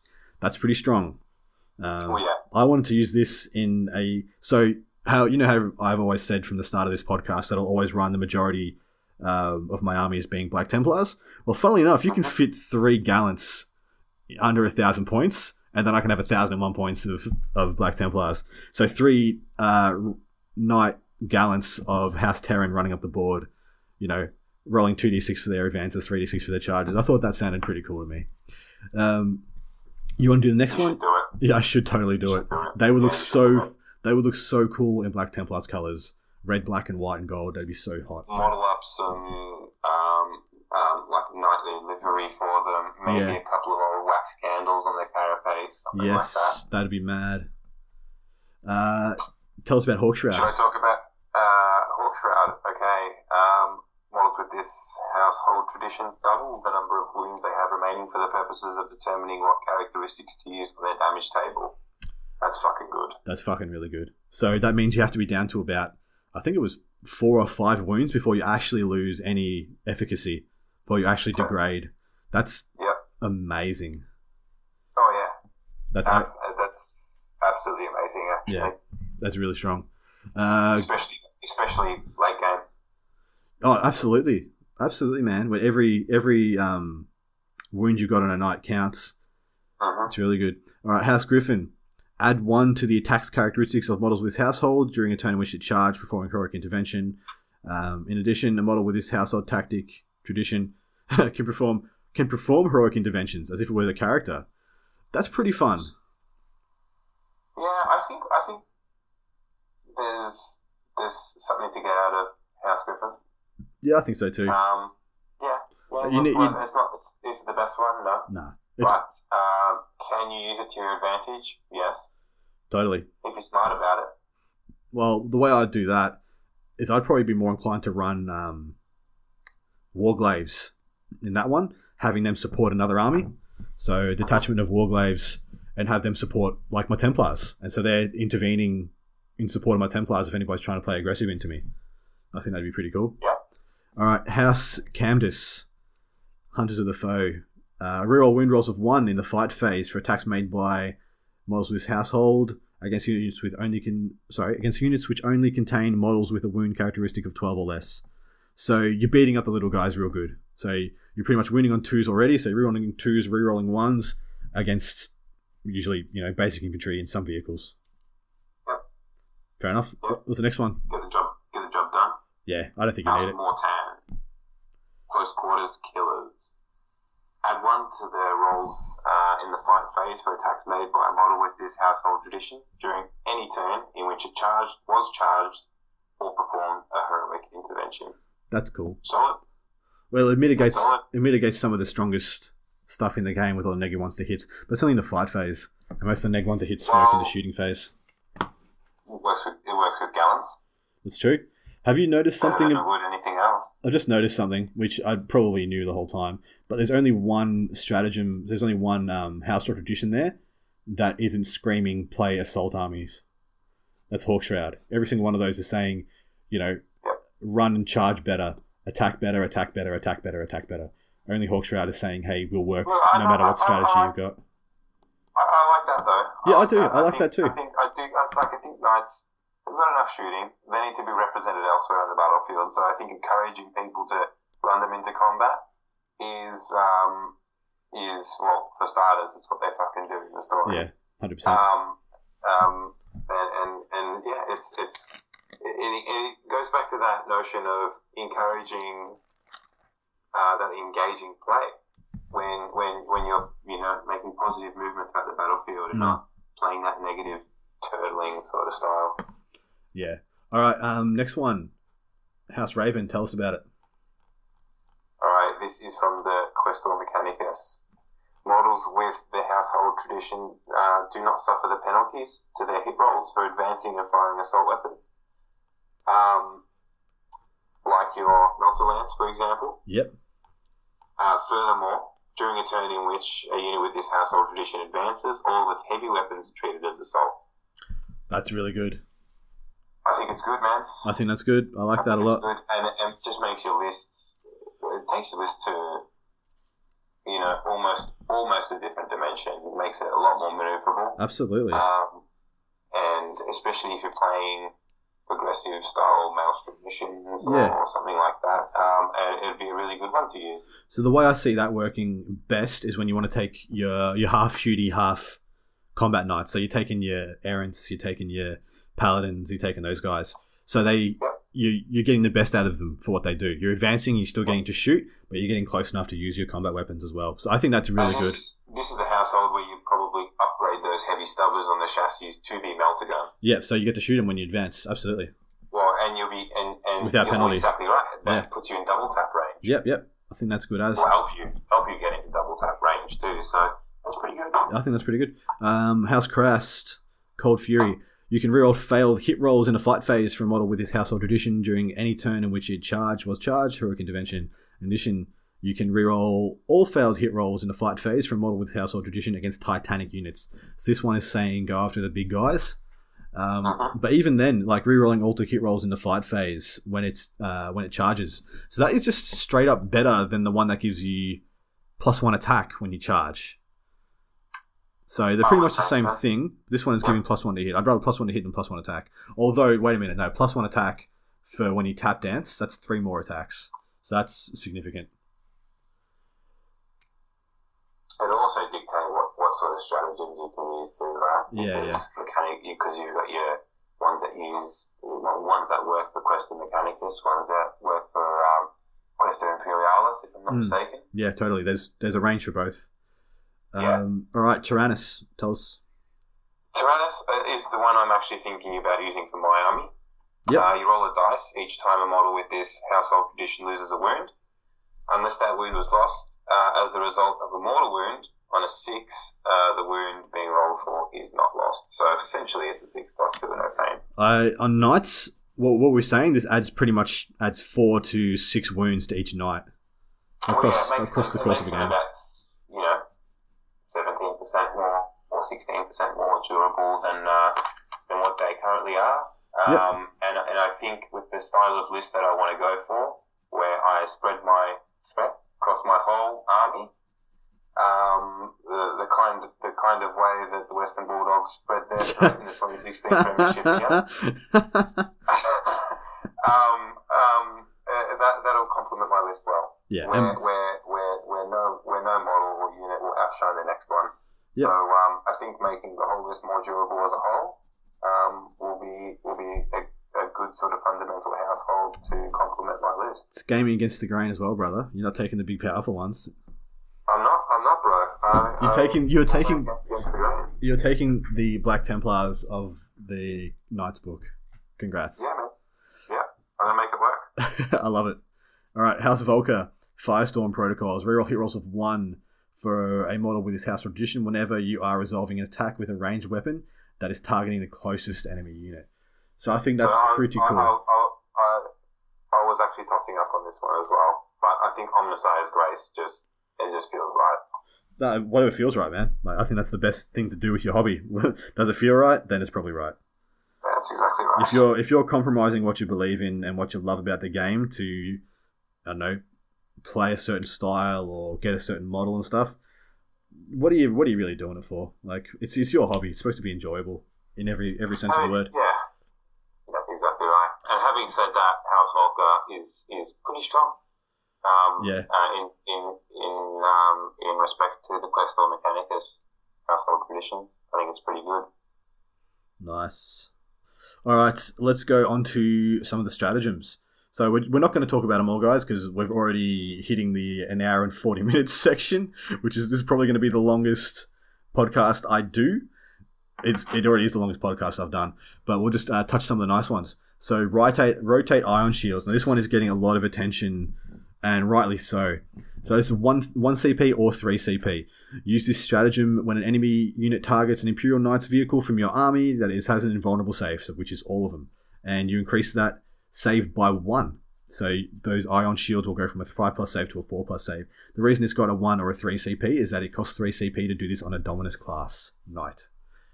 So yeah, pretty good. I think that's pretty good, and I think 3 command points is suitable for the Dominus class. I think that's about right as well. Yep. I don't think you should be getting away with paying 1 CP to bump your ion shields up on a Dominus class. However, it opens the door for the incredible Knight Lancer, doesn't it, Adam? Yes, it does. We're still waiting to hear how the Forge World Knights interact with this codex, because they lack one of the keywords necessary to get some of the best of this book. So jury's still out whether some of this stuff is going to work on them. But if it does, fuck yeah, a Knight Lancer, Black Templar Knight Lancer, baby, all over it. Oh yeah, that's going to happen. It's going to happen. Okay. What else do you like among this collection of stratagems? There was another one. Where is it? There's Noble Sacrifice, which is just a you explode better stratagem. It's pretty good. Where is it? Devastating Reach, which is an interesting one. That's allowing your knights to hit stuff better on different levels. Full Tilt, Advance and Charge. So that's cool. So if you look that's at a great name, Full Tilt. Yeah, it's just leaning forwards. It can't stop. It's leaning forwards. It can't right itself. It has to go forwards forever. So look at that. Was it Terran one where you advance, roll 2d6, pick the highest, and then charge 3d6, pick the highest? You can now do that and charge. You can do them both in charge. So that's really cool. 2 CP, probably worth it. But it's not something you do every turn. Death Grip. You want to have a read of this one, Golden? Alrighty. It's 1 command point. Yeah. To use this stratagem immediately after fighting with an Imperial Knights model from your army that's equipped with a gauntlet, Paragon Gauntlet, or Freedom's Hand. Roll additional attack with that weapon against an enemy unit within 1 inch that consists of a single model. If it hits, the enemy model suffers D3 mortal wounds instead of the normal damage and is caught in a death grip. Both players roll off and add their respective model's strength characteristics to the result. If your opponent's result equals or exceeds yours, the enemy model breaks free and nothing happens. Otherwise, the enemy suffers an additional D3 mortal wounds and both players roll off again as before. Continue to do this until either the enemy model breaks free or is slain. Holy crap. That's so cool. They're all strength 8 base, man. So even you pick up Gilliman, he has to roll 2 better than you to break out. Like, you have to roll a 1, he has to roll a 3. It's fucking cool. Nothing that's strength 4 is going to survive.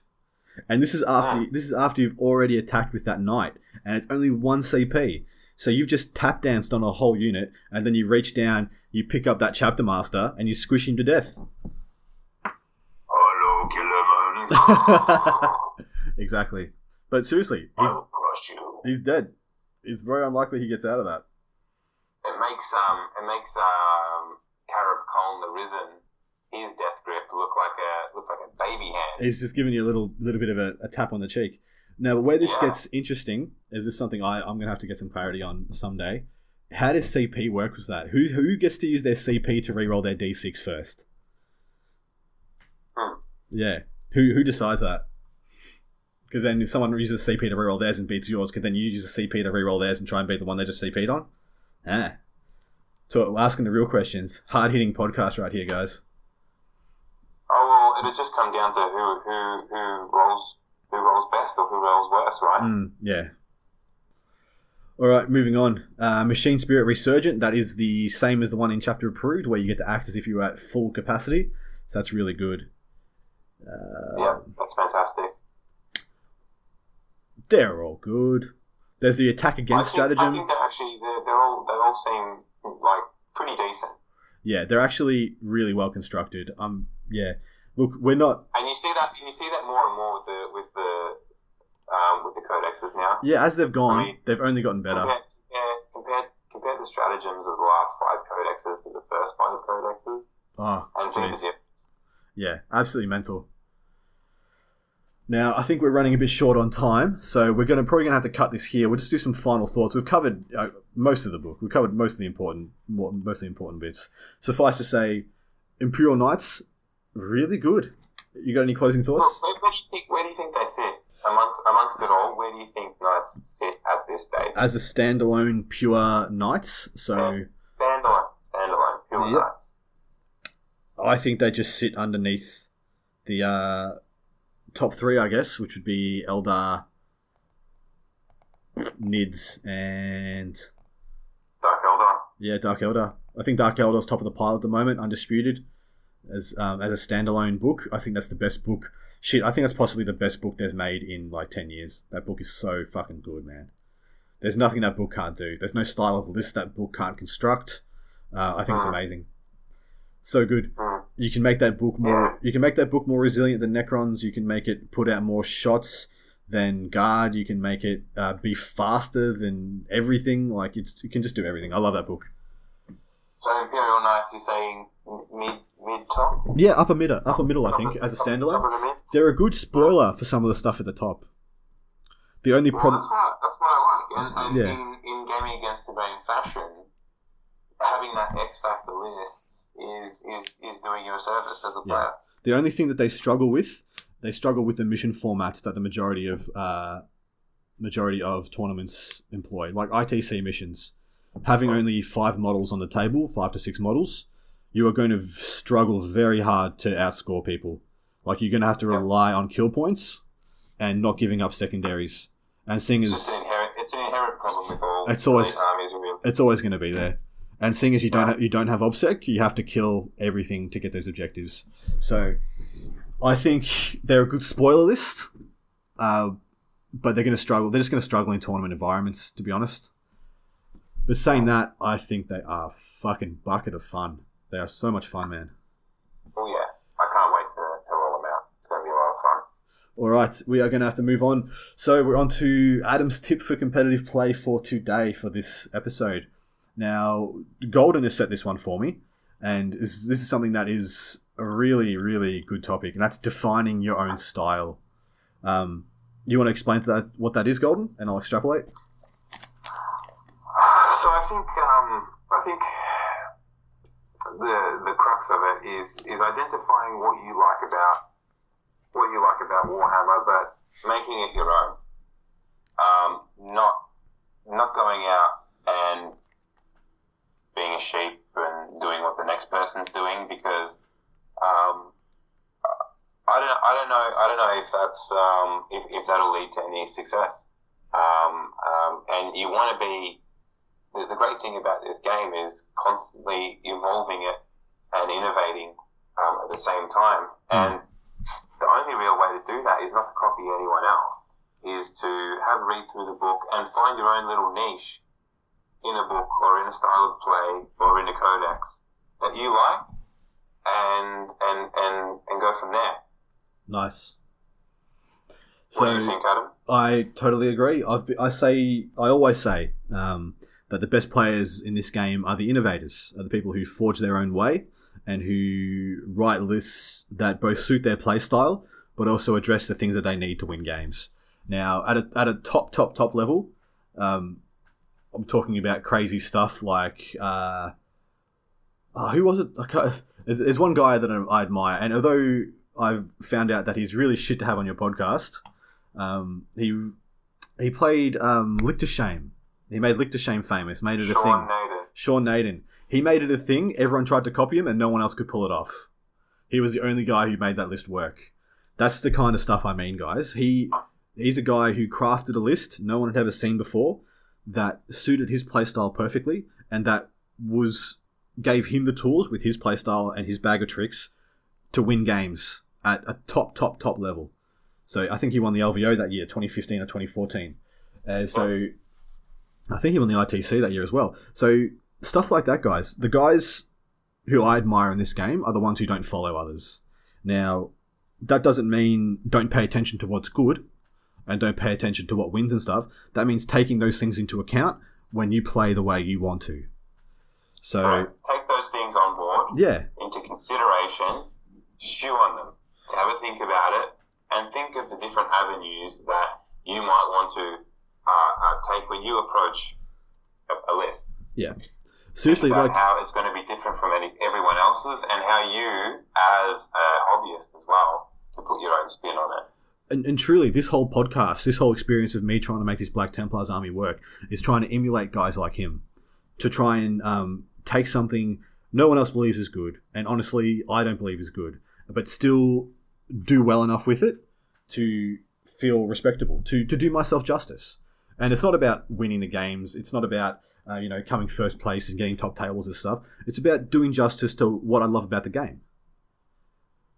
And having a self-satisfaction of you as a general, going out and winning games on your own merit. Yeah, absolutely. And not feeling like... So I won a lot of events. I've won a lot of events in the last 12 months. And those were all done playing guard. Now, there was nothing unique about my guard armies. There was nothing special about them. I did have... Towards the end, I stopped playing any of the super good guard stuff. I just started bringing a single brigade with just shitloads of just stuff in it, like Scout Sentinels and Hellhounds. I used to run a freaking Devil Dog.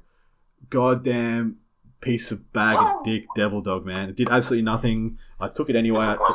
The Disappointment Dog. I took it to like 3 events in a row, and I was just like, "You're the biggest piece of shit I've ever played." And I kept playing it just cause fuck it, why not? Like, yeah. So, but that's what I mean. Like, I got tired of chasing my tail and what I call chasing the dragon. So there is a big mentality, and this goes back to our first discussion topic. One thing that is happening as this game gets more exposure and gets bigger and bigger and bigger, what people are playing and winning these big events with gets so much exposure that people chase it. People chase that army, that next hot unit, that next fix, that next thing that they think is going to get them the success that they want. But in chasing... But they're doing something that's already been done. I know. To pose you an analogy, right? How many great albums have come out that have copied another album? None. Zero. Well, there you go. Yeah. So I guess exactly that is what I'm saying. Like and you win games, yeah, sure. If you bring a super hard net list, you will win games, undoubtedly. Will you get to the top of the pile and stay there? Nah. I've yet to see somebody who's literally just net listed and run off and become the next hot shit. I think it's important to embrace the creativity in the hobby, and part of that is being creative with your list writing and not getting the internet or someone else to do it for you. It's really about finding yourself and forging your own path. Yeah, but in the hobby and finding what sort of list you want to run. But on top of that, at the same time, like, pay attention to what's good. When you want to do that and like forge your own narrative, forge your own path in this hobby, start off with a couple of good units. Like if you're playing Eldar and you love Baal Tan and you want to take one of every aspect warrior in a list, start out with the strong ones and build your way from there, and then build into your flavor. So pay attention to what's good. You don't need to start off with using nothing but TAC Marines and like think, this is my flavor and whatnot. If that is your flavor, fucking go for it. But bring your chapter master, bring you some of your devs, bring some heavy weapons, like diversify, like get a bit of everything. And that's it. Like, don't just walk into it going, I'm going to play like this and I'm only going to play like this. Be flexible, but keep it within the realms of what you love about this game. Nice. I think that hits the good points there. So we're going to close this bad boy off. We have been going for an hour and 54 minutes. Holy crap. It's great to set a gaming against the grain record with you. No problems. We'll have to beat it next year. We'll do another one for PE 2019 and we'll have to go for 1 minute longer. Oh, we will. Oh, we absolutely will. We could have gone for tons longer. Bigger and better. Absolutely. It's the next year. That's how we do it. Yeah. So we'll say goodbye to Golden at this point, guys, and I'll wrap up the episode. So thank you so much for being on, man. Like, you're one of my best mates. You are my hobby inspiration, and I appreciate all the work and help you do for me. Thanks, Adam. Anyways, mate. Good night. See you, mate. All right, guys. Wrapping up this episode. It is a long one. Thanks for all who stuck through it to the end. It was a bit of a ramble. We talked about some good stuff. Probably opened a lot of can of worms. We talked about some of the hard-hitting topics, I think, today. So, yeah, hope you enjoyed it. Thank you for everybody who's reached out to me and given their support. Much appreciated. You guys are champions. Furthermore than that, I hope I gave you some insight into, I kind of hope to practice what I preach and that I'm, abreast of a couple of different facets of the game. So Golden and I, in our gaming group, we're a bit more of, as a whole, a bit more of a moderate, more conservative, competitive kind of group. So we don't like to play with the top crazy silly stuff. We kind of like to play within some boundaries and keep our lists kind of even towards each other. But at the same time, I love going and playing crazy off the wall bonkers ITC events. I like a lot of different things about this hobby, and I hope that's coming across in these podcasts, guys. So let me know if I'm on the right track or if I'm full of shit and don't know what I'm talking about. I'm okay either way. So hopefully you enjoyed this episode, guys. Thank you for listening. Thank you for tuning in. Leave some comments. Send in some lists to review. Send in some questions, guys. Got plenty on the go. And talk to you soon. Bye.